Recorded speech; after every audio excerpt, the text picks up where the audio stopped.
Hey everyone, welcome, ladies and gentlemen, students, career advisors, guests, young professionals.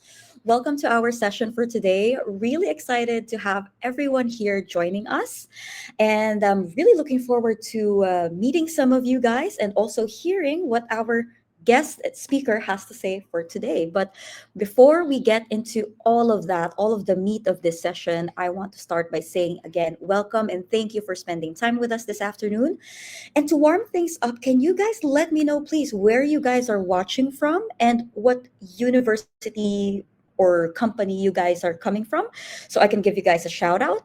And while you guys are doing that at the comment section, allow me, please, to introduce myself. My name is Tin. I am part of the Career OS team as part of the marketing team. And really excited to have you guys over for today. We'll be talking about a topic that a lot of students, young professionals, and even career advisors are always interested in learning more about and improving when it comes to their skills. So, really excited to be having this session with all of you guys today. So, I want to say hello first to our friends joining us today, Fiorella from Spain. Hello, thank you for joining. We've got Akshay from Washington, D.C. Wow, good morning to you. Roger from Barcelona, thank you for joining. Diego from Germany. Christoph from TUM Munich, hello. Frank from Berlin. We've got Paulo from Portugal. Samuel from South Africa. Julia from Frankfurt, Finn from TUM Munich. We've got someone from Canada, Brenda. Thank you so much for joining. And a lot more of you guys are starting to chime in on the comment section. So now that we've got a lot of you guys here, I don't want to waste too much time because I know that a lot of you are really excited to learn about what we're going to be talking about today, and that is CV and LinkedIn optimization. Okay, so all of us, job seekers, students, whatever you are, wherever you are in your professional life, we could all use a little bit more knowledge on how to improve this part of our career. So for today, we have a special guest. He is the founder and director of Latterly, where he has helped over 1,700 young professionals in their careers to improve their CV, improve their careers, figure out their next career steps. So everyone, welcome our speaker for today. We've got Navid joining us. Hey Hey Navid, how you guys, doing? good. Thanks for having me, Tin. Excited to be here. I think this is going to be a lot of fun. It's going to be intense for those of you online, so make sure you have paper and pen ready and maybe a little bit of a tough mental state. It's going to be an interesting session today. Amazing. All right, then, Navid, thank you so much again for joining us. And everyone, I hope, like Navid said, you guys are ready because we have the next hour where Navid will share with us his best CV and LinkedIn insights and tips.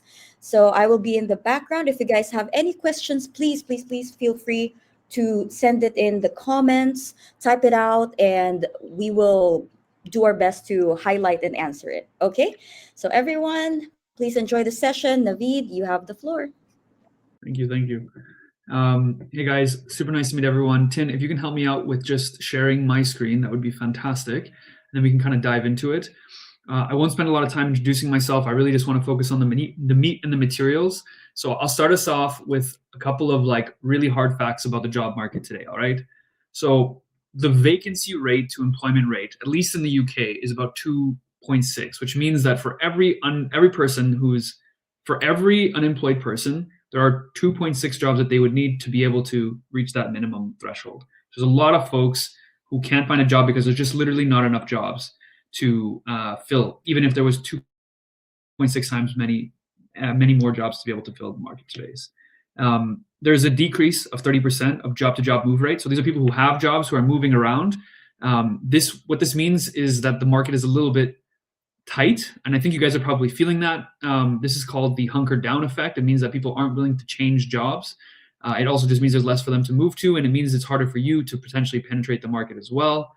And then the last kind of big fact I wanted to highlight was there's about a 20 to 35% reduction in hiring rates. And this is versus 2019 benchmark, which is a pretty decent year for hiring.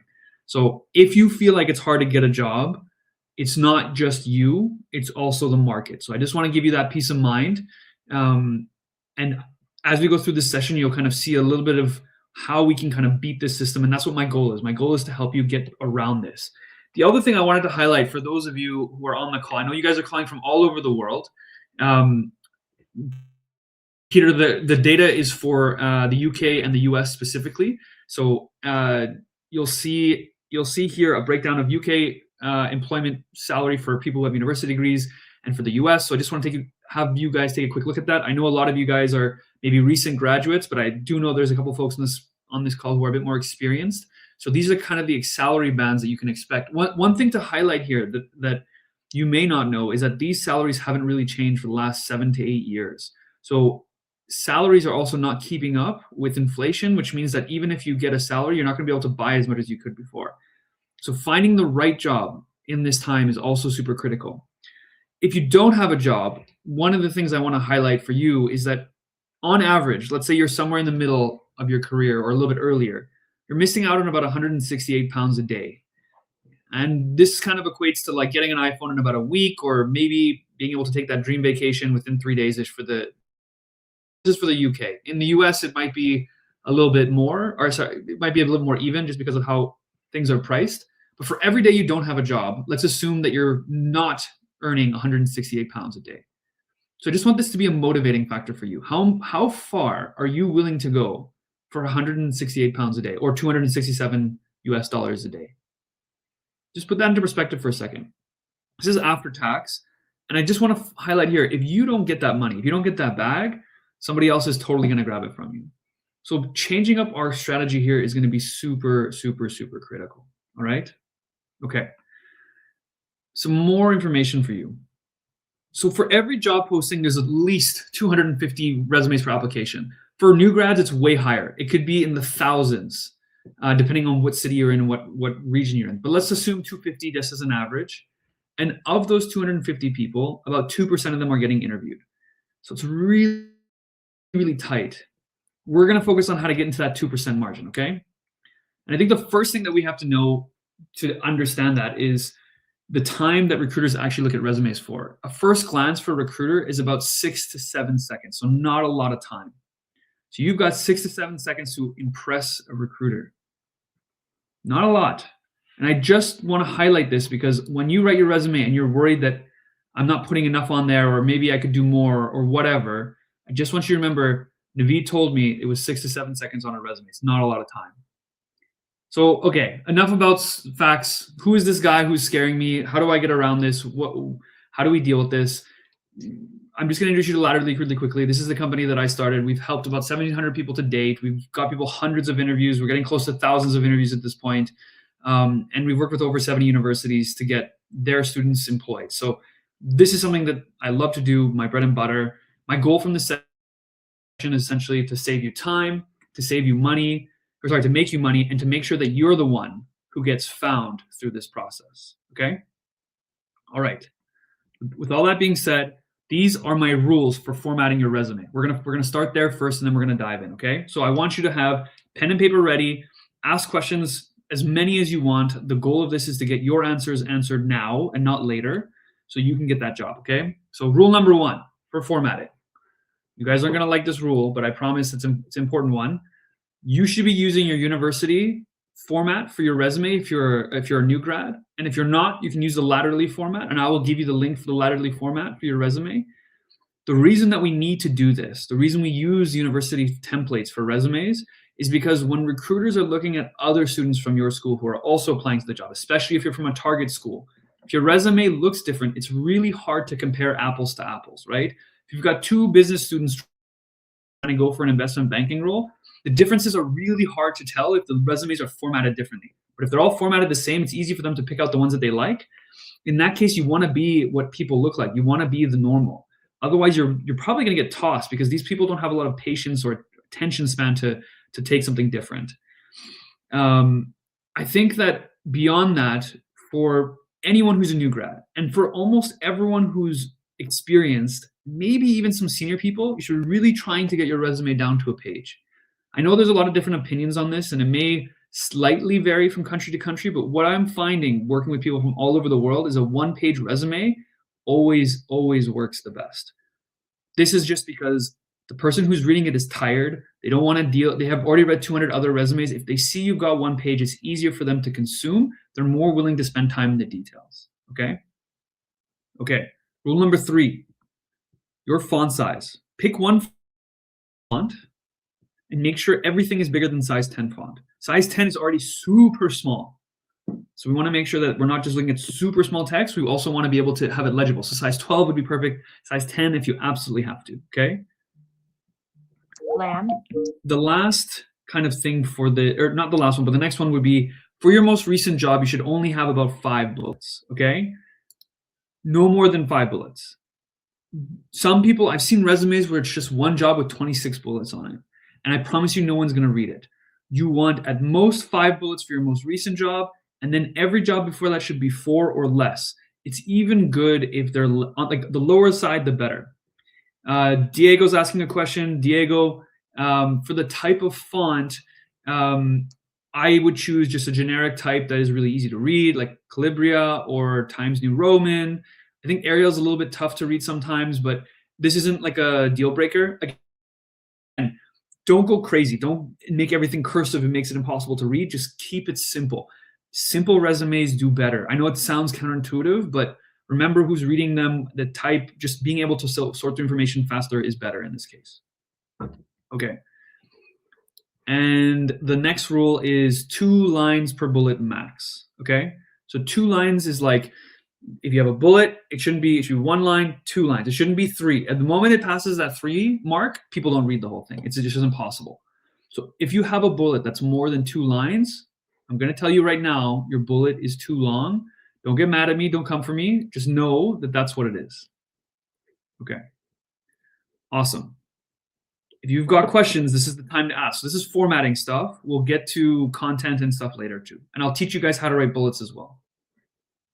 I'm not seeing questions, so I'm going to keep going. All right. So for content, okay, very important. First content rule. So these are your bullets. No bullet should just be a responsibility. Everything should just be an accomplishment. What is the difference? If I used to be a project manager, that was my job. When I say the word project manager, in your head, you automatically have some ideas of what I might do. You know that I deal with cost. You know that I deal with schedules. You know I probably build stuff. That's kind of implicit in the title of the job. So I don't need to, in my resume, then say I work with costs, scheduling, and working with people, right? Because that's what project managers do. What you should be putting there instead is the things that you did above and beyond your day-to-day responsibilities. What did you actually achieve? What made you look special? Maybe you were recognized for something. Maybe you did this really cool analysis. And again, I'll teach you how to write these bullets, but nothing should be a responsibility, okay? Then the next step, numbers need to be everywhere. If you've got a resume bullet without a number in it, it's probably a bad resume bullet. The reason why numbers are so important in resume bullets is because it quantifies what you've done. If I tell you I was a project manager, but I only dealt with $5,000 worth of work, versus if I was a project manager and I dealt with $50 million worth of work, you can tell on the scale of project managers where I probably sit, right? The bigger the number, the better, but recognizing that a lot of folks in this call are probably new grads, numbers can be really hard to kind of show your work off. So instead of using a dollar amount, you can also use a percentage. For example, increasing something by 2 or 3% is still very valuable. Or maybe it's only like $5,000, or maybe it's a count. It's a count of the size of the team that you might have led, or maybe it's the count of the number of customers you may have dealt with, or the number of client problems, or the number of debugging that you were able to accomplish. Numbers are really, really important. Ferdy, good question. What if your work was confidential and you can't report numbers like in research?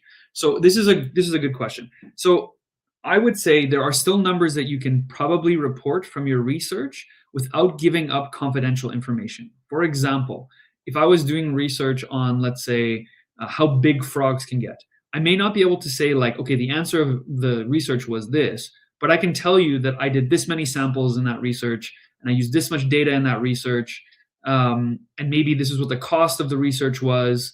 And it doesn't have to be a precise number. It can be like, well, there was like 5 lab techs working for 4 weeks, and they each get paid like $50 an hour. You multiply that out, and that's the size of your project, right? So confidentiality is definitely fair. So we can't, in some cases, call out companies, But what we definitely can do is we can talk about the results of what we did and some information around that. So we got to be creative here. I know people really struggle with the number part, but it is the most important part of the bullet. Okay, good question, Freddie. I'm going to teach you about something called the drunk test in a minute. You guys will take that to the bank. That's a secret between you and me. You really want to know what that is. And then the last thing is I really want you to remember who your audience is. Your audience is a recruiter who probably doesn't know the details of what you did, especially if you're a new grad. So let's say you were doing digital marketing and you were helping like optimize a website or something like that. The recruiter will probably not know a lot of the acronyms, like for example, SEO optimization, which is search engine optimization. But if you're recruiting, you may not know what that means, especially if you're responsible for recruiting everything in a company. So it's really important for us to either spell out what those acronyms mean or just dumb down the explanation of our job to a point where someone who could understand, okay? You don't want to take out the meat of it. You still need to show the importance of it, but it shouldn't read like a technical paper. It should read like something that you did as work. In research, this is harder to do, and I recognize that, but I really want you to consider if your research was about, I don't know, the size of how big frogs can get, you should be saying, I did research on this, on the how big frogs can get. That should be very easy to interpret from the writing. Fiorella asked, the sort of numbers are important for managers or related positions, but what about technical ones like civil engineers, for example? It's a great question, Fiorella. I actually am a civil engineer. Not that I'm doing that now, but that's what I did for 7 years. So in this case, you can talk about, for example, the size of a team you may have oversaw, or the number of drawings that you completed for a package. You can talk about, for example, the cost of one of the projects that you may have been working on. So again, the reason we use numbers here is, again, just to quantify the size of stuff. So for example, if I was a civil engineer, I was doing like I was doing a drainage system, right? I was trying to figure out, you can tell me how big the drainage system was, right? And maybe it was a 2 square kilometer water reservation pool, blah, blah, blah, and it impacted 4,000 people downstream of it. So with any job, you can always come up with numbers. And for technical ones, it is also very important to have these numbers. Great question. Keep them coming. This is what I like. All right, so I'm going to teach you how to write a bullet. And I'm going to read you an example first. And I wrote this example for first-year engineering students at the University of Alberta. So it's a really simple one. So I wrote, awarded responsibility of a $20,000 project or feasibility project portfolio by delivering 6 consecutive monthly cost reports with a less than 5% variance versus projected. So I've highlighted 3 things here, okay? These are the 3 parts of a bullet, and you have to write these down. These are must-have in every single bullet. So if you have a piece of paper, write this down. Action verb, metric or result, and task or project. So the action verb is really easy. And really key thing here, it's a past tense action verb, okay? So awarded, worked, directed, created, whatever. Everything's past tense, even in jobs you're currently working in, okay? Then the metric or result. So this is the number that we talked about. Every bullet has to have a number. And then it's the how you did it, which is the task or the project. So you awarded this much, which is a $20,000 feasibility project portfolio, by delivering, which is how you did it, blah, blah, blah, blah, blah, how you did it. This is your format. If first-year students can figure this out, I know you guys can figure this out as well. I'll give you even one more example of what this can look like, okay? So again, action verb, reduced red light stopping times in the city of Lloydminster, shout out to my Alberta people, by an average of 45 seconds by redesigning a signal processing system. So this is the same format, but I want you to pay attention to how much more impactful the first bullet is compared to the second bullet. In the first bullet, the number is really close to the beginning of the bullet. This draws size in really quickly and gets person much more involved when they read it. So the sooner you can bring a number up, the better. Nothing wrong with the second one, but the first one is clearly more impactful. If you've got questions about this, ask. We can go through more examples or whatever, but this is kind of the idea. If you can nail these 3 parts of a bullet, you're better than 80% of the resumes out there. And I mean it because I've seen them. So really try and focus on nailing this. All right. The drunk test. As promised, the thing that you really want to know about and is super important. So this actually refers to the very first bullet on your resume for each job. Okay, so for every job you've had, the first bullet should be this. If you and I were at a party and we were both a little tipsy, or maybe we were both trying to hear over the music for those of us who don't drink, could you explain your job to me in one sentence? If you can't explain your job in one sentence, your first bullet's going to be really bad. Your first bullet should basically be an explanation of your job. So I'll give you an example of what this looks like. So my drunk test bullet for me, my very first bullet out of the 5 for my most recent job was, my title was project manager. So mine was awarded responsibility of a $50 million capital project portfolio wherein I built roads, bridges, radio towers, and pipelines for a new mine expansion in northern Alberta. So in that little explanation, you have an understanding that I'm a project manager. I was responsible for $50 million and I built roads, bridges, power lines, radio towers, pipelines, whatever for a new mine. That's still a bullet. That's still an accomplishment, but it explains my job really, really well in one bullet. The reason that we want all of our jobs to pass the drunk test is because, remember, the recruiter may not understand what we did, especially for those of us in research or more technical jobs. So explaining our job very simply is super, super critical. Okay? And for those of you on the call who are from universities who work with students, this has been one of the most effective things that I have been able to teach my students. I've come up with this. This is my little trademark thingy, but it works really, really well. Okay. Now we're going to have some information. Sorry, we're going to have some more rules, but for the additional information section. So usually I format my resume for students, it's education, professional experience, and then additional information section. For more professional people, you'll start with the experience part, but this is the last part, the additional information section, which is at the very, very bottom, okay? So in the additional information section, I want you to remember that this is a list. The same way when you open up a brochure and you need to kind of flip through the brochure to kind of, I don't know, decide if it's for you, right? If the first 2 or 3 bullets don't really relate to you or they're not really interesting, you're going to throw the brochure away. But if the first couple bullets are super interesting and you're like, oh, this could be something for me, you're going to read further along. So everything in this is a list.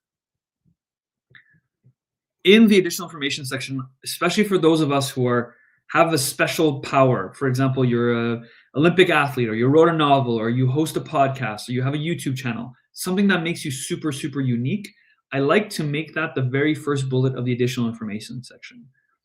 I call this the moniker. The moniker, basically a moniker is like a mask, is basically like something that you put to differentiate yourself from everyone else in your class or in your current career path. So again, let's use the example of 2 students trying to go in for investment banking. They're both going to have the same degree. They may even have some of the same experience. So how do I tell the difference between them?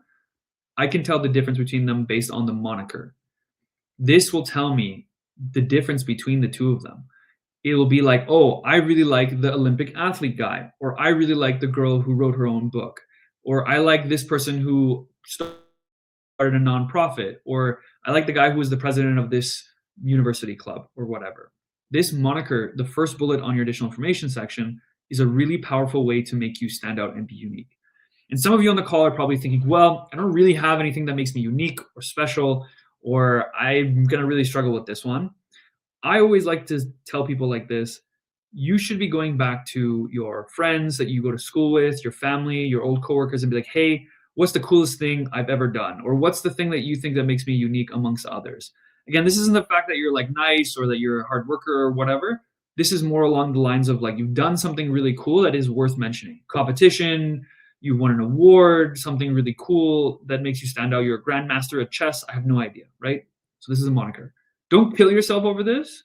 Just try and include it if you can. It's a really strong first bullet in your additional information section. Okay. Again, I kind of discovered this, like what makes you unique.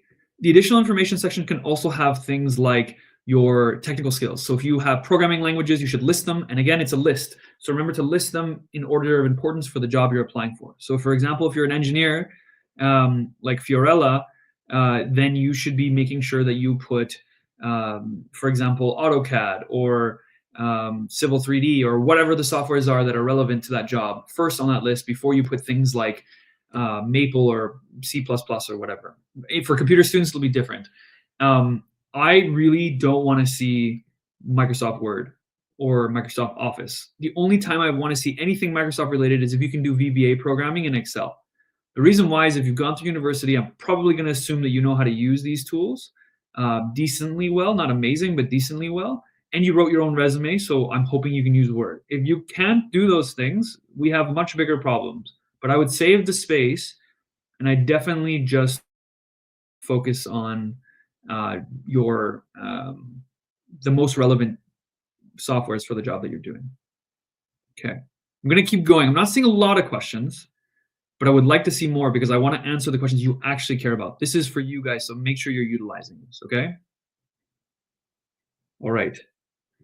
I'm just going to move on to the fact that I've already done all the hard work for you.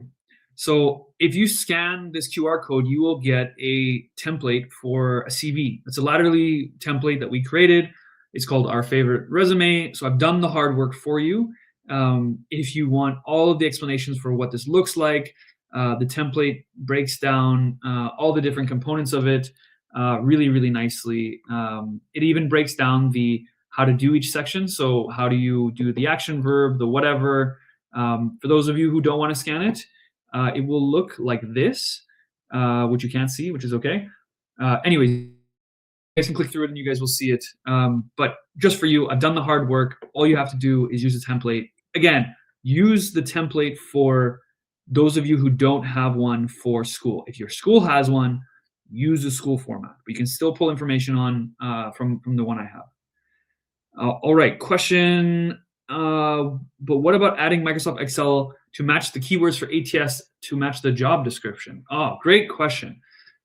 Peter, sorry, I had a question. I totally skipped Peter's question. I'll go back. Let's go back to Peter's question for a second.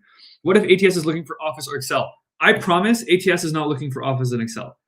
ATS is looking for much more specific things to the type of work you're doing. So for example, if you're an engineer, we're going to keep using the engineer one because it's just easy.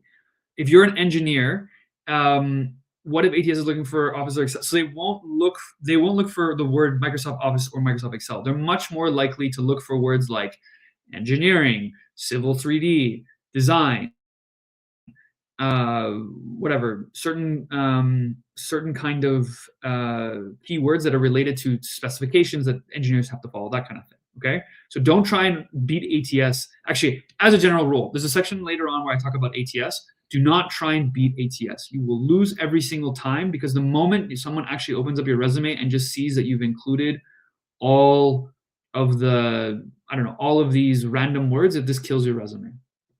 Okay, sorry, next question. But what about adding okay, we kind of answered that one. Yeah, that's essentially the same. Diego says no photo in the resume. So Diego, every country is a little bit different. For example, the Netherlands sometimes still likes to see photos on the resume. If your university has a template and it doesn't have a photo on your resume, I would not put it. I don't ever think that photos help you unless they're required or they're culturally accepted in wherever you're from. If you're from the UK or Canada or the US or from the Middle East or even from Asia, I would not include a photo on your resume at all. These are very niche markets that often want a photo. A photo will not help you. Even if you look good, it usually works against you. So just keep it simple. That's the best thing to do here. Sebastian's asking, is the white font still a thing? No, I don't think so. I think that look, ATS may see a keyword that you have in white. I still think that if someone pulls on your resume and they see the background, it's going to look really dumb and you're also going to be wasting space on your resume. You can be using for something else. Don't try any of these tacky, cheap things. Just write a good resume. It will reward you. Also, just a quick thing, the QR doesn't show a template. At least I can't see it. Okay, I will share the link for this in the chat, and then you guys don't have to have the issue, but thank you for flagging that with me. Give me 1 second. I'll share that with you. And while I'm doing that, I will answer the next question. So we shouldn't include Google Workspace as well. Maribel, I don't really know what what question you're asking. Is this about the different the different links that you should include at the very top of your resume? Is that what the question is referring to? Maybe while I wait for Maribel to reply to that, I can just say that for those of you who have tech experience, you should definitely putting like GitHub at the top of your resume. That's really powerful and it goes a long way. For sure. That's a big one. Okay, I'm just gonna post in the comments the link for the template for the resume. Okay, I'm gonna keep going, but please keep asking your questions. I think these are really important. Oh, and Sebastian's asking about generic hobbies that aren't grandmastering chess. So I say everyone gets one free line on their resume, one free line to ask about to kind of talk about things that are related to them. So for example, you say like, oh, I like to play hockey in my free time. I like biking and swimming and whatever, and I like to travel or whatever. You get one free line for generic hobbies. The reason we put this line is just so that they can talk to you about something that's not work related, to just like, I don't know, chat about. I don't suggest putting your favorite sports team on here. That doesn't really work very well, because if the other person doesn't like your team, that's not great. But definitely putting things that you care about, biking, skiing, sports, whatever, that's always a fun thing to include it. And again, you get one free line for that. Maribel, okay, now I understand your question. Google Workspace in skills. Google Workspace is essentially just like the different types of Microsoft programs that are available. I don't think it's worth putting. I would way rather you focus on actual tools that are relevant to the industry that you're applying to. If you give me the industry you're trying to apply to, I can give you more specific feedback based on that. But I digress. We've got 30 minutes. I want to make sure that we hit LinkedIn, because this is really important, okay? So I'm going to keep going. LinkedIn. LinkedIn is an absolute must-have.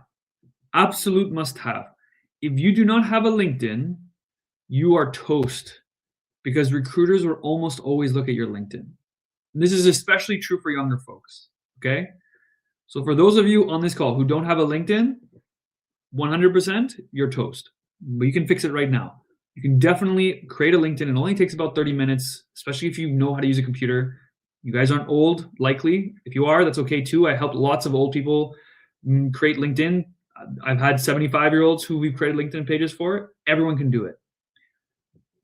For those of you who don't like LinkedIn, you can go to the library and buy one of these LinkedIn optimization profile books. I don't recommend it. Read through it, was kind of bold and outdated and not really relevant anymore. But for those of you who do have LinkedIn, I want you to log into your LinkedIn profile now, so you can compare your LinkedIn profile to what I'm showing you on the screen. Okay, so I'll give you a second to do that. And while I'm waiting, Maribel, you're going into fashion management. So the skills that you would have for fashion management, I imagine, would be the ability to manipulate images. So these would be like Photoshop or Creative Studios or illustrations and stuff like that.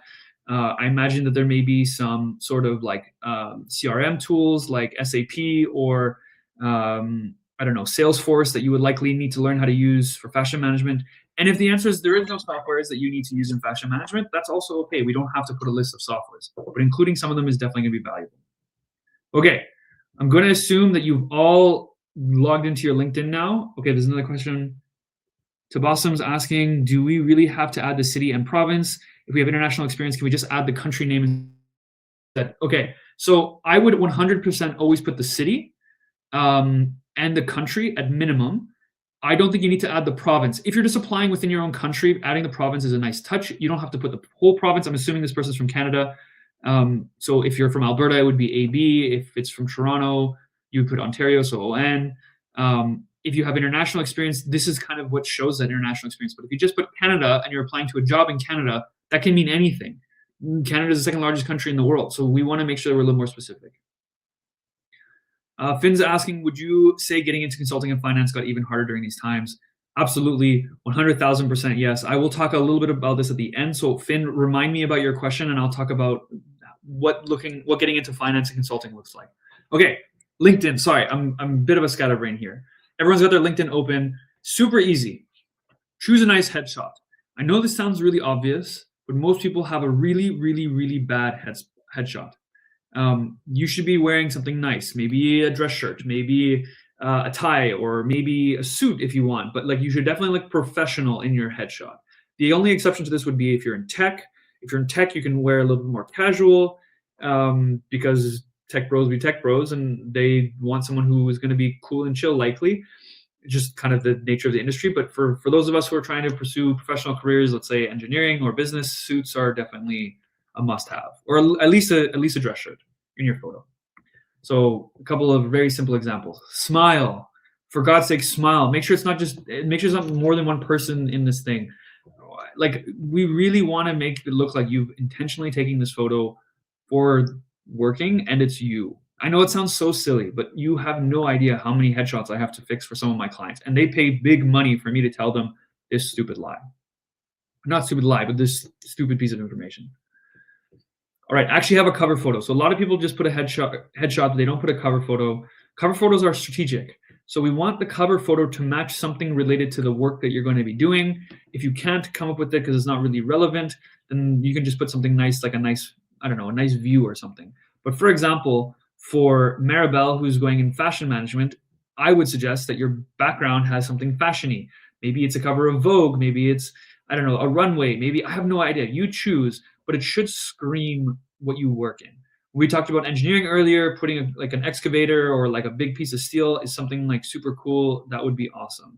Maribel's asked, can I show you mine, please? I would like your opinion. I can definitely take a look at yours after, Maribel, but for now, we're just going to go through some of these looks. But yes, you can drop your LinkedIn to me and I'll take a look.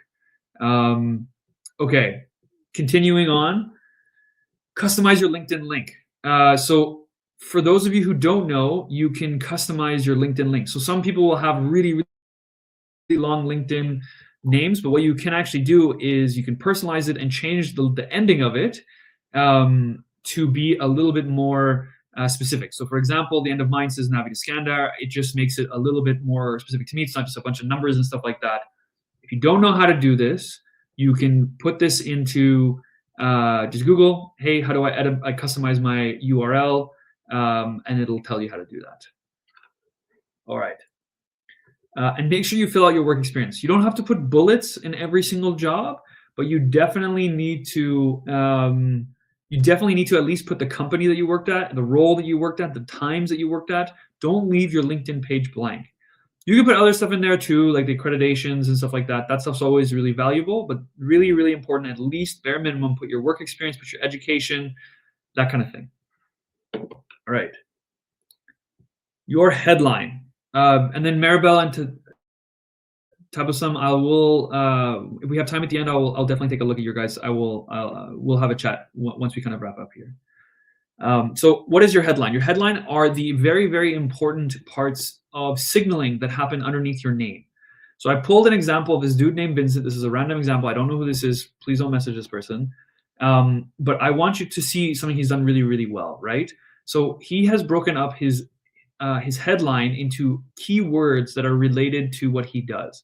So this person, his very first keyword is business development. So I know he's already on the business side.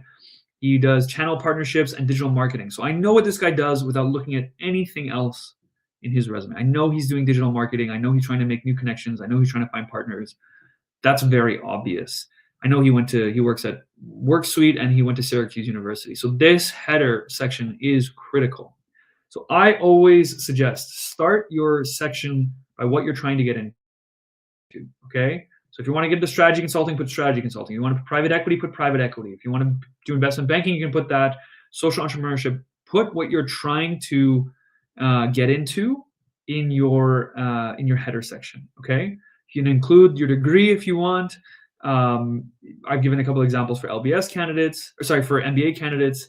And then for if you've got any specialty or credentials, that's always really valuable to have. So this would be like Lean Six Sigma, like let's say yellow or green belts, Scrum Masters, product developers. These things might be a little bit far ahead for those of you who are just graduating or still in school. But for those of you who are professionals, you should definitely include this. As an option, you can put previous firms you worked at. So some people like to put like ex McKinsey, or they like to put ex Jobber or whatever as a signal to what they've done. You can do that. It's a little pretentious, but it does work really well. You can put notable facts, like maybe you were featured in some sort of article or something like that. Those are things that you can include as well. But really, I'd say 3 really super key important keywords you can put in your header that are related to what you are doing or what you want to do. Okay. Experience section. All right. So for this is an excerpt from mine. Your experience section should really just, number one, first and foremost, really include the work that you did by title, bare minimum, absolutely bare minimum. You can even go as far as to include media something like this, to kind of illustrate something you did. So, for example, this is from an excerpt from my LinkedIn. I worked at Shell. As part of that, I got to be a transition team lead, where I helped people transition from one company to another when Shell sold its assets. So I got to include basically a YouTube video. So if people wanted to, they can take a look at it. It just looks nice. You can put photos of your work. This is also really impactful, I find. But again, job titles are really important. So here you see the company logo. Make sure the company logo is filled in. Some of you may have put a company, but the logo is not there. This is like 90% of the time, there should be a photo for the company. So just if it's not showing now, go back and change the company until you can find the logo. And then your job title, as well as showing this promotion. So this like white line, as you've kind of grown, this is maybe for more experienced folks, but you want to show that career progression. That's really, really important and adds a lot of value. Showing that you've gotten a promotion in a job makes a big, big difference. Okay? Awesome. Just checking the comments. Tobasam's asking what type of content shall we post on LinkedIn. So beyond the actual like putting your stuff in there, which is like your work experience and all that jazz, you can also post things that are relevant to the industry that you want to get into or are currently working in. So for example, if you are in tech, let's say you're a programmer, you can talk about the cool things that are going on in programming. I would say as a junior person, posting things on LinkedIn doesn't actually help you very much. I would say almost at all. So I wouldn't waste a lot of time posting stuff on LinkedIn. The more senior you are, with more connections, the more important it is to post relevant material to your industry, especially if you're someone who sells or makes connections and stuff like that for a living. Then what you post is really, really big. The goal here is not to become an influencer. The goal here is just to put a very simple piece of work together that explains your work history and your experience. Okay? And we kind of talked about this optional media thing.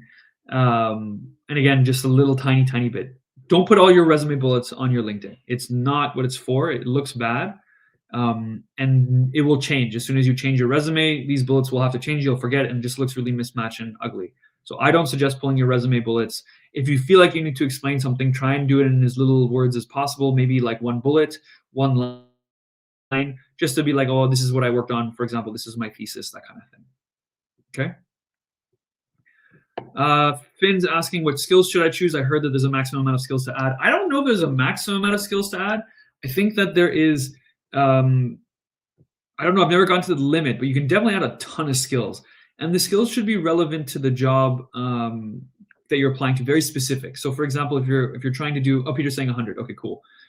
So if you're trying to be an engineer, for example, thanks, Peter, I would say like put things that are engineering related. If you're trying to do fashion, do things that are fashion related. You don't need to put everything under the sun.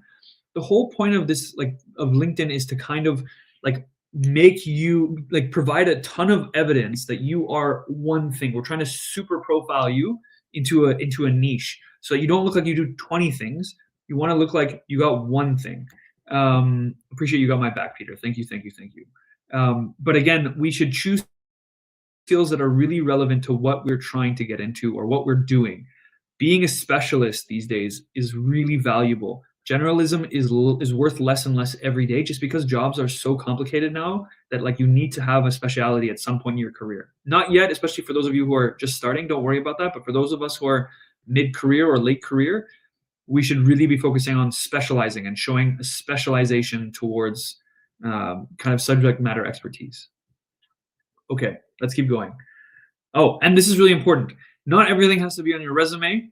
Really want you to just like flag the fact that you don't need to put everything on your resume. It is not your life story. It is just a hook. So anything that you feel like might be relevant on your resume you can't fit, you can always throw it on your LinkedIn. You can always throw it on your LinkedIn. That's something good to have, especially if it's a certification or something like that. You can definitely throw it on here, okay? All right, just a note on some of the Career OS tools that you can use to kind of hack this as well. You can also use, like after you send an outreach to someone, so like let's say you find a recruiter or whatever and you send a message like, hey, I'm interested in this role that I saw, you can tie your LinkedIn to Career OS so that they can kind of see, so you can kind of see on your overview dashboard like who you've reached out to, who you've talked to, a reminder if you need to reach out to them again. It's really powerful. It is really difficult to send messages and it can be really awkward, but it also helps draft them as well, which I think is really cool. And then you can also keep all of your applications organized. LinkedIn's really messy. You probably applied to like 10,000 jobs. So keeping track of what you've applied to, whether you need to follow up or not, and where you are in the progress. CareerOS has got a great tool for that, so I'd really suggest that. Tabasum saying, I have 10 years of experience in marketing and currently studying digital marketing in Ireland. I work in a luxury store during Christmas as a part-time. Is it a good idea to add that retail experience on LinkedIn and my CV? So I would say that for luxury, retail experience can be valuable. People do like to see the fact that you have retail experience. However, if you have 10 years of proper experience in marketing already, I would rather you try and skew your experience to show the relationships to fashion. Then I would suggest that you show retail as your most recent role. So this can go in the additional information section. For example, that you've done some work in a luxury store. That's, again, good to have on the resume. But if it comes up very top of your resume, it's going to look like you are just someone who works in a retail store who's applying for something more senior than what you are. So really carefully applying that to your additional information can be a big plus. Tommaso, good question. I have job experience not related to the sector I want to work in. Should I remove it from LinkedIn and my CV? So I would say no. And I also say it would depend. So I think that if you are, let's say, a little bit more experienced, then you can remove something from your LinkedIn. Let's say you got like 10 years plus, then you can remove something from your LinkedIn that's like maybe a year or two. But if you're really new in your career, you should definitely be showing whatever professional work experience you had, because you want to show that you've worked in different like professional environments and you have skill sets. Tommaso, if you give me more information, I can also be more specific. But while you're doing that, I'm just going to keep moving because we have a couple more slides left. So recommendations are super powerful on your LinkedIn. This is a section you can add where you can get someone to basically write. It's kind of like a reference, but it's a nice to have, and it makes your page look super nice. I just pulled these randomly from the internet. You don't need 60 of them. I would say like 1 or 2 is more than enough. And these are kind of awkward to ask for. So I wouldn't just click this ask for a recommendation button. I would first talk to the person and be like, hey, I'm trying to get a job. I've worked with you before. I was wondering if you'd be willing to write me a recommendation on LinkedIn. You can even go as far as to say, like, I would be willing to draft a copy of this for you. And that's really valuable. Offering to draft someone a copy of a recommendation is like the cheat sheet to getting one of these. Okay, it takes a lot of the pressure off of them, and is very, very, very can be very powerful. That's how I got a lot of mine. I ended up not having to write a draft, but the fact that I offered to make them felt like it wasn't as difficult as it might seem. Diego's asking, what happens if you are changing careers and your previous experience is not 100% in line with the new direction you want to take? Well, Diego, I had that same experience when I moved from engineering to consulting. I would say that in this case, you kind of need to show something that is putting you in that direction. So for example, if you are a student, if you've gone back to school, then you really want to show that you've done internships in the thing that you're trying to get into. And that's super, super important. So skewing your work experience and showing those transferable skills or knowledge is much, much, much, much, much more powerful than the degree title that you're going to get. Because just because you have that degree doesn't mean you have any experience in it or any transferable skill sets. It just means you understand the context of it. I know that's not really fair, but that is a lot of how recruiters look for, especially if you're trying to move into like middle or like a few years in or 10 years in or 15 years in or whatever. Then the experience you have is everything. And the degree you have is the pivot tool that you're trying to use to get into there. So really showing the transferable skills. For example, let's use the fashion example. If I worked in digital marketing before, I should be highlighting every single fashion or fashion adjacent thing that I possibly can do and the relevant things that people care about. I hope that answers your question, Diego. If it doesn't, feel free to give me some more context. Okay, keep going. You should ask for people who are senior. You should ask questions to folks who are more senior than you, not more junior than you. Asking questions to folks who are more junior than you looks really, really silly as a recommendation, and I would never get a subordinate to ever write one of these because then it's a power play and it doesn't look good. All right, questions on this before we move on or anything else? Maribel asked a question, sorry. But you think that companies are open to hire a senior for internships? Yes, while you're in school, they will be willing to take an internship senior. It may not be through LinkedIn, but if you reach out to them and say, hey, I would love to do an internship with you guys just to like grow in this space or you're doing something I'm super interested in, absolutely.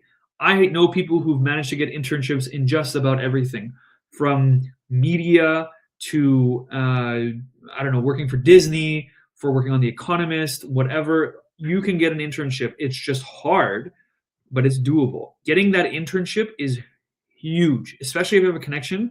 That is like a super, super powerful way of getting to your job or your next job without it. And as a senior, yes, it is valuable doing those internships. But again, applying to those internships on LinkedIn those are often designed for undergrads, and it will usually say if it's designed for an undergrad. Those ones you'll not get. And so applying them will probably be a waste. But if you can find someone in the organization, especially smaller organizations, emphasis on smaller, they're much more willing to take you versus a big one. This is, I think, the most powerful way to transition your career. And I think that's something that is worth a lot, because some people will spend all of their time trying to apply to jobs on LinkedIn and they will never get that stepping stone that they need. Okay. Awesome. I'm just going to, what else do I have in here? Again, you have the link which has all of the different, well, for those of you who don't, if you go to latterly.ca, we've got free resources for you guys to use. These free resources include everything from resume, like resume formats to cover letters to even the top 10 interview questions. If you want to know what they are, I have them there for you. I'm just going to post it again in the chat so you guys have it if you want it. I would say that, like, use these resources. Don't share them. You attended this workshop, not other people, so this is just secretly for you. But these are really, really powerful, and I think to save people a lot of time. If you felt like this session was really valuable, I'll ask you guys to leave us a Google review. It makes a huge difference to us. It really helps us get out there and help folks that just like you. We do a lot of free work for students and for universities, and it's kind of our way of giving back. We're kind of romantics that way, but if you're willing to leave us a Google review, that would make a world of difference to us. I think with the time that I have left, I really just want to give you guys some career advice. All right. Regardless of what stage you're at, you've made it this far. You are good enough. You are more than capable of getting the job that you want. It just may not look the way that you expect it to. So I really want you guys to take that to the core. You are good enough, regardless of how long it takes you to get a job. It doesn't matter. This process can take 2 years. It can take 2 days. But you are enough. It's not something that hurts you. There are also 3 key parts to getting a job that I think you should know. And I'd write these down. They are time, place, and luck. You may be in the right place, but you might not be at the right time when the company's hiring. And you may not have the luck of knowing someone who works at the firm. But these are the 3 factors that get you a job: time, place, and luck. The only thing you can control is luck. And the luck control part is essentially, how ready are you? How good's your CV? And am I ready to kind of go to, am I kind of ready to be asked for an interview or something like that? Am I ready? Do I have the questions? Have I practiced? Do I know the industry, et cetera, et cetera? So my friends, I think without going into all of the other components, I'm going to stop here and just leave it for questions. While I'm waiting for questions to populate, I'm just going to talk a little bit about ATS and how to kind of beat it. The answer to that question is, do not try and beat ATS. You will lose every time. ATS is often only used by medium-sized companies, not large ones and not small ones, just medium-sized ones. I don't know what it is. I think they're just maybe lacking the resources, but I find that large companies will read every single CV they get by hand, which is a lot of CVs, right? These are really substantial, but they will read them and they will rank them and they'll put it in an Excel spreadsheet and they will pick the best one that they like. So don't try and beat ATS. Do not be afraid of it, because all it is, ATS just stands for Applicant Tracking System. It's just designed to show where someone is in the process. And sometimes it will just flag certain keywords that are on some resumes versus others. It is very seldom that you will just get kicked straight up because of an ATS tool. You're more likely to get rejected because your resume looks like garbage. And I really mean that as the biggest differentiating factor. Okay? All right. I appreciate you guys have shared your LinkedIn. I will take a look at that after the hour has expired. But I would really prefer to focus on questions right now because I want you guys to get the most out of this. So Finn's asked a question. Back to my previous question for getting into consulting and finance. As you mentioned, it's harder. So what skills would you say are important? Got more important? How can I optimize my experience, my CV, and LinkedIn regarding that? Good question. So, and thank you for reminding me. I think that um, so it is just genuinely harder to get into consulting, and the data does show us that. Um, because of AI mostly, and maybe some other excuses, we don't hire as many analysts as we used to because we can get away with side optimization and making Excels work faster and stuff like that using AI. So how can you kind of like fixate yourself towards getting into that? I would say having, especially if you're going into finance, for example, having things like Wall Street prep or having some experience to show that you've done financial modeling is really, really important for finance specifically. Understanding, and again, it depends on what type of finance you want to do, right? If you want to do private equity or if you want to do investment banking, having skills that are more tailored to a certain type of finance is also really important. So if you, for example, are part of the finance club and you helped run a investment banking workshop, or maybe you got a guest speaker in that field, that's always really valuable things that you can show on your CV to say like, I'm really trying to push towards this. Or if you have certifications or whatever, anything you can do to kind of skew your resume towards what you're trying to get recruited for. Same thing goes for your LinkedIn. So we talked about your headers.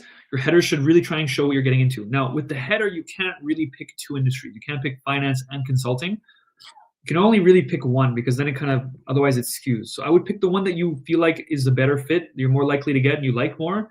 Use that as your LinkedIn, kind of what you skew your LinkedIn towards. Finance and consulting are close enough that you may be able to leverage it a little bit. But again, those are two very, very different career paths. So I would try and focus on what you want to like maybe go towards first. If it's consulting, great. If it's finance, that's fine too. But really try and skew yourself that way. I hope that answers your question, but it is genuinely difficult. So as if you can get into any sort of like accelerators or like sometimes McKinsey, for example, they have kind of a trial day for students that is also helpful as well. So try and do all of those little extra things you can to skew your resume towards that. If you're experienced and you're trying to get in consulting and finance, that's very different. You really need to show things like leadership skills. You really need to show things like ownership or big responsibilities, project management, those kinds of skills. But it depends on what stage of your career you're at. All right. Tabusum's asking, is MS Word the only format that ATS supports? You shouldn't be applying to jobs with MS Word. You should be trying to apply to jobs as PDF. Apply to your jobs with a PDF. It looks a lot more professional. It is still readable. I would always recommend applying to jobs with a PDF. Do not apply to a job with a Word document. It looks silly. It really looks silly, and this is an easy one to avoid. If you don't have the ability to do that on your computer, which you should because you should be able to print from MS Word, you can always use a free online tool to convert to PDF, but there's a bit of information security stuff there, so just kind of be aware of the tools you're using and make sure they're reputable. David's asking how to prepare for technical tests. Okay, so technical tests, David, you need to be a little more specific with me because there's a lot of different type of technical tests, right? So consulting has their own, tech recruitment has their own and stuff like that, but I'm going to assume you're going to talk about like tech recruiting. So if, for example, it's a coding test, you should just be good at coding and you should be trying to do some of these practice exams for recruitment that are relevant to resolving a bug or writing a bit of code to solve a problem that's efficient. There will be sample or example questions online where you can do, especially for coding or for debugging. Those things you should be well aware of and prepare for. If it's for a technical role, for example, engineering, you're very unlikely to get a question that is a technical one in engineering. They may ask you a question about maybe how would you solve this problem or how do you think. When you have the credentials, that should be kind of important.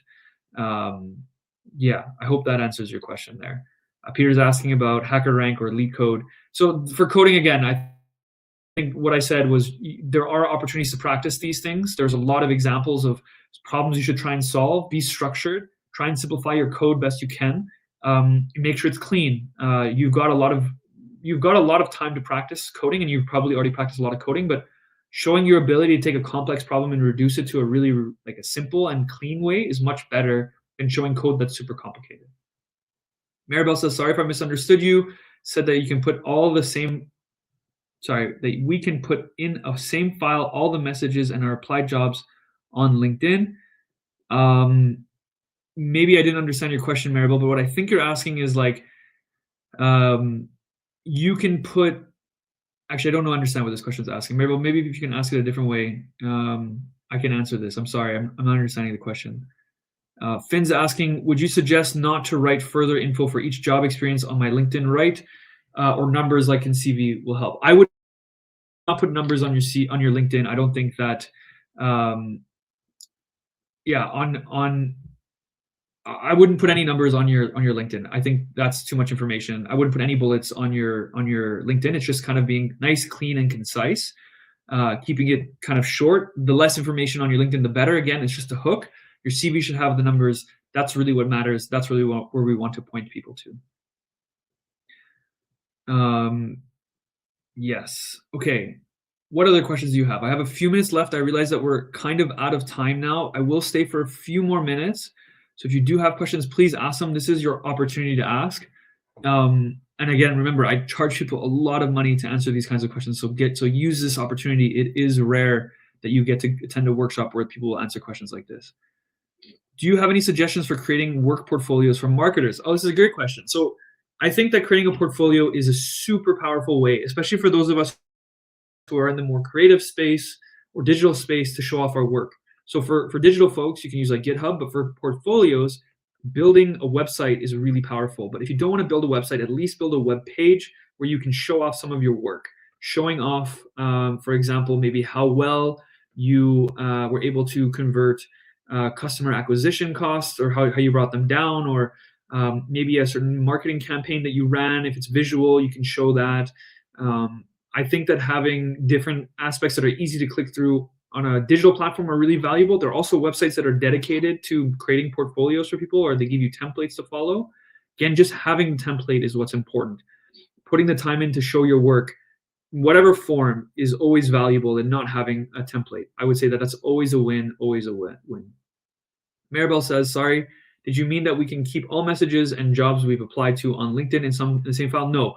So Maribel, this is on, you can keep all the messages and keep track of the jobs you've applied to on LinkedIn on CareerOS. So CareerOS actually has that feature, is a really powerful one. I would really suggest using it. It also will remind you that you need to send messages to folks. So CareerOS has the ability to keep track of all those messages and LinkedIn. Diego's asking, how many recommendations would you suggest to have on LinkedIn? I would suggest having at least one.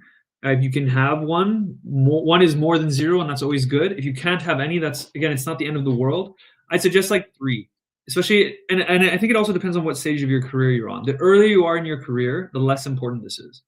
So 2 would be like optimal for someone who's early in their career. For someone who's a little more senior, having 5 would be really powerful. Having more than 5, nobody's going to read them anyways. So I would say like 2 to 5. But again, it's better to have these as you progress over your career, rather than having like 5 all of a sudden randomly one day, because it doesn't show any career progression or anything like that. You want those recommendations to reflect the most recent work you've done. Great. My friends, I think we are out of questions. I do appreciate all of you guys attending. I think this was like a really valuable session. Again, if you found this session helpful, please leave us a Google review. It does mean a lot to us. It is how we kind of reach our customers, how we work with folks. Again, don't forget to use CareerOS. It's fantastic. It's got a lot of great tools that you can leverage to be able to kind of essentially optimize your career searching process. So don't underestimate its value. It's got a lot of great things in there. So be sure to use that. Okay, I promise I'll answer a couple more. So Bomb's asking, do we need to put references section at the end of our resume, or depending on the recruiter to see them on LinkedIn or on their own? I would say that you do not need to put references at the bottom of your resume. You shouldn't be doing that. You don't even have to say available upon request. It's implied that you will essentially you will get them that way, or that they will ask for them at some point in time. It's not necessary to put it. I wouldn't put references. The only exception to this would be if you're in heavy research. sometimes showing, I would say actually in heavy research, it's good to show which professors you have as references because sometimes they know each other and then it's an easy conversation. But that would be the only exception to that rule. Okay, great. I'm going to stop sharing. My friends, it was really great to spend some time with you today. Again, you can always reach out to me if you have questions. But most importantly, make sure your resumes are really powerful. You are enough. Um, don't worry about not getting a job in the first couple tries. A really good rule of thumb for you is you should be aiming to get an interview one for every 30 applications. Okay. So every 30, if your resume is perfect or really good, you should be getting one interview for every 30 applications. That's really the metric that I kind of go by and I think makes a difference for my clients. Um, yeah. How do you connect with me on LinkedIn? That's a good question. Let me send you my LinkedIn. I will share that in the chat now. You guys are more than welcome. If you again, if you guys are able to reach out. You can reach out either through Laterally, through Google, through LinkedIn. Happy to chat with you guys. But it was great, and I really appreciate you guys attending. Thank you so much. Amazing. Thank you so much, Navid, for sharing all of those amazing tips, very practical, but also strategic at the same time. So, everyone, for those who are still in the session, thank you so much for being here. If you're still here with us and you made it towards the end, can we just send like a wave of appreciation for Navid in the comments, please? Say thank you. What was your favorite part of the webinar? What was the most important tip for you guys? But just to show our appreciation for Navid. So, again, thank you, Navid, for being here. It was a really informative and useful session. And for everyone else who is here with us today, thank you for joining. If you liked the session today, please make sure to follow us and stay connected with us on Instagram, TikTok, and LinkedIn at the Career OS so that you stay updated on our upcoming webinars and other sessions and other valuable resources for you for your job search. And for the students who are joining us today who have Career OS, as Navid said it, like use all the tools that you can use to organize your job search. And CareerOS also has a fantastic CV builder that you could use to tailor your CV depending on the job you're applying for. So make sure that you use that and check it out. And for the students who are from universities that you've never tried CareerOS or you don't have it yet, please connect with us. Connect with me. You can find me on LinkedIn. Look for me there, Tin Katakutan. Connect with me and let's have a chat. And yeah, if you have any other questions, feel free to connect with us on LinkedIn. Otherwise, everyone, have a good rest of your day and we'll see you at the next event. Thank you so much for being here. Thank you guys. Thanks for having me. Thank you, guys. Thanks, Navid. Thanks, everyone.